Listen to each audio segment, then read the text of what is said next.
The priest said that as the times on this planet gets more and more difficult, and calamities of all kinds are striking the planet more and more frequently, demon spirits are going to impress people with the importance of Sunday sacredness. Roger, when I was a teenager back in the 1970s, I remember a song that came out talking about the age of Aquarius. Mm-hmm. And since then, we've seen the development of the New Age, and I wondered if, back when you were involved in spirit worship, if they talked about New Age at all. Oh yes, it was a big thing that was coming up. One of the major deceptions of the last days. And the priest told us, we talked quite a while, and then he said, could I have a little bit more of your time? I want to do something very fascinating. He says, the grand plan, the Master's grand plan for harvesting the nations, for harvesting the multitudes of the earth into his cause, just before the close of the great controversy between the forces of good and evil. So we continued, after we expressed ourselves that we're deeply interested to know more about the activities of spirits. And he said it's going to be done in a unique manner.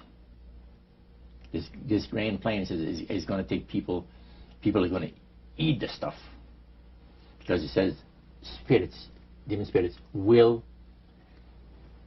declare themselves to be inhabitants of far distant planets in the galaxies that are coming to warn the inhabitants of planet Earth of the impending destruction of the planet unless something seriously proper is done to avoid it.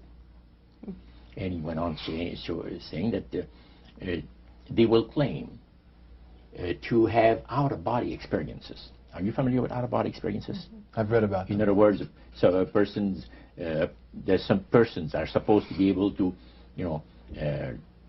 they believe in their immortal soul. Astral soul projection? Yes, right. Goes into different parts of the world and sees things and come back and then they write all about it, I've heard of that. So, due to the fact that the millions of the earth, people, believe in people having an immortal soul, it has to be readily accepted when the spirits will, through a trance medium, converse with influential people of the land, you see. Now, what is a trance medium? It's a channeler today.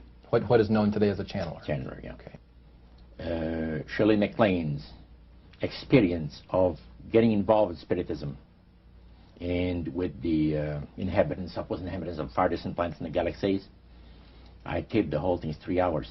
And you were hearing the fulfillment of what this high priest had said 45 years ago. Yeah, exactly. So he went on explaining about the fact that the spirits will show themselves willing to give valuable guidance that will not only help people avoid the destruction of the planet, but it would cause it to enter into a higher state of existence. For instance, he said the spirits will promise, and this is a big word, promise, that if their recommendations are followed carefully, they will usher in a glorious new age of peace and prosperity, and there'll be, there'll be no more wars, see? There'll be no more famines, there'll be no more people getting unhappy with one another, neighbors will love neighbor, and social unrest will not take place no more. There'll be perfect happiness for 1,000 years. That's what the Spirit is going to promise. Almost like the Garden of Eden created all over again. And now we find that a lot of preachers are preaching the great age of glorious new age of victory over wars, victory over social unrest, victory over famines, and victory over all kinds of... and he used the words New Age to describe what was coming. It would be a glorious new age, yeah.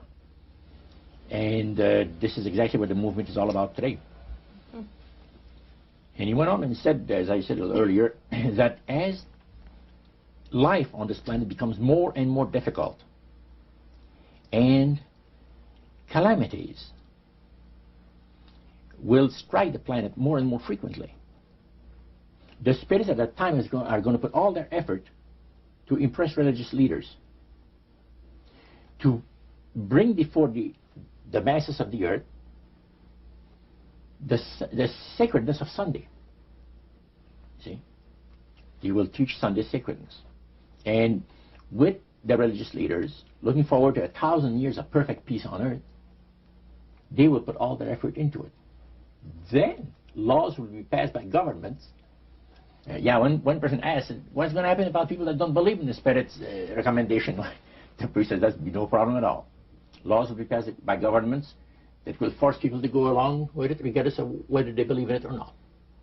And he says the law enforcement officers will explain to people, make it clear that such a law is necessary to assure the well-being of all people. He says the laws will be passed with no effort at all. And then he went on and he said about the fact that the venerability of the sun, which in ages past was such an irritant to the Creator. All of these great nations and other nations of smaller ones were all involved in sun worship. And in those centuries, the Creator found that teaching of worship of the sun to be a terrible irritant. And he said, it is going again to take place, but not in worshiping the sun, in remembering Sunday to keep it holy. He made a statement I would never forget. He says, by the observance of the day upon which the master, Satan, has placed the unction of his authority and power, he receives homage, regardless of whom people claim to worship. Isn't that something?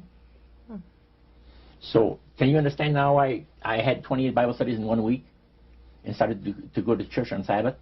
And I never missed since until I became sick. The issue of a day of worship came up in that meeting. Mm-hmm. Was Sunday the only day mentioned? Well, you see, the priest mentioned, yes, about the fact Satan has chosen Sunday as his day. The Creator has chosen the seventh day of the week. Lucifer has chosen to call his day the first day of the week, Sunday. See?